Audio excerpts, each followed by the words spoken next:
Hello and welcome to 8th grade Social Studies Star Prep with the 7-Minute Mastery Series. Today's lesson is Growing Nation. Let's get started. From sea to shining sea, the Northwest Ordinance was adopted by the Second Continental Congress as a way to govern U.S. non-state territories and a method for new territories to eventually be admitted as states into the Union. So the Northwest Ordinance was just the way that our government decided how new states were going to eventually become part of this country. Thomas Jefferson became the third president, oversaw the Louisiana Purchase, growing the country westward by 828,000 square miles for $15 million from France. You can see the arrow pointing to the brown area in the middle, which is the entire space of the Louisiana Purchase. A lot of land there. Manifest destiny. This is the idea of the U.S. gaining all the land from the East Coast to the West Coast. This was manifest in land purchases like Texas annexation, war, and eventually Mexican cession. So you see from the very beginning, our idea as a nation was to keep growing and growing and getting all of this land. It started off as the original 13 colonies.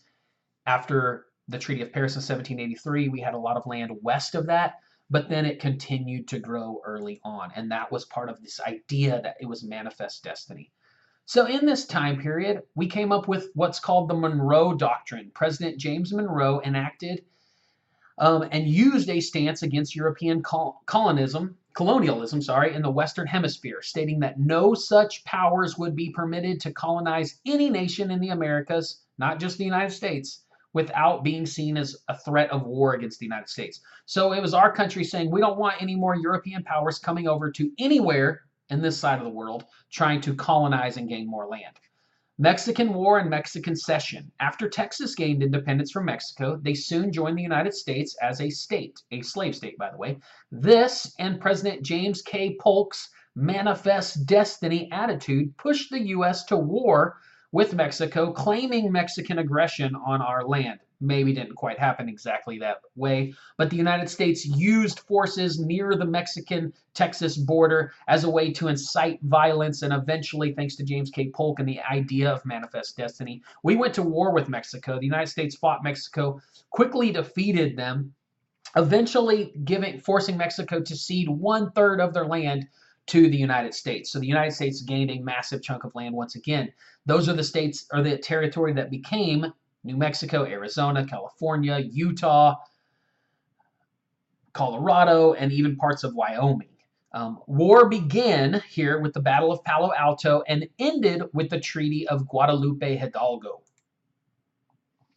Okay, right after the Treaty of Guadalupe Hidalgo in 1849, gold rush struck California with the discovery of gold. So thousands of men and women from all over the country and even Chinese immigrants from across the Pacific Ocean were coming to California in search of riches.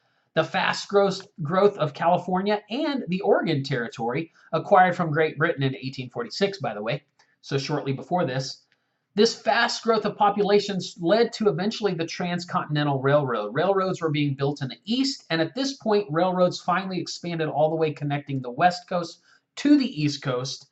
And this was in a large part built by a lot of Chinese immigrants who first came to California in search of gold, found a lot of nativism, which is essentially racism against new immigrants coming in, against the Chinese, and many of them worked on these railroads.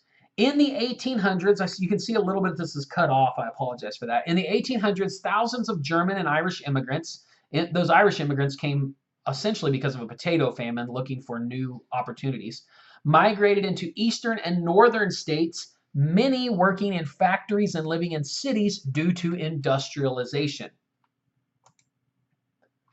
The growing nation was building roads, canals, and telegraph lines along with the railroads. The National Road, which kind of preceded a lot of this, was built between 1811 and 1837, covering 620 miles from Maryland to Illinois. So when you hear the National Road, if you see that on a test, they probably won't go into much detail, but it was a road just up in the Northeast. It didn't go across the entire nation like the word might make you think. The Erie Canal was built from Lake Erie to the Hudson River in New York, covering 363 miles It was a carved out channel waterway allowing for faster and cheaper transportation of goods. It was built between 1817 and 1821. This vastly grew New York State and New York City because of the ability to transport goods from the lakes, the Great Lakes, into New York City. Missouri Compromise was the first of many negotiations regarding new states entering the Union and the slavery issue. Missouri allowed entrance as a slave state with Maine as a free state, so that was kind of the compromise, because obviously much of the country did not want slavery, much of the country did, so the compromise was to let Missouri in as a slave state, Maine comes in as a free state. An imaginary line was drawn across territories at latitude 3630. So right below Missouri, heading westward in what was formerly the Louisiana Purchase area, the idea was that the land south of that, any new states would become slave. North of that, any new states would become free. We'll find out later it didn't turn out quite so easily.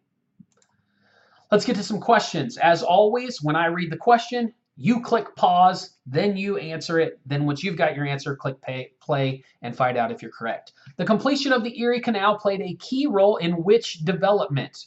Press pause. Here's your answer.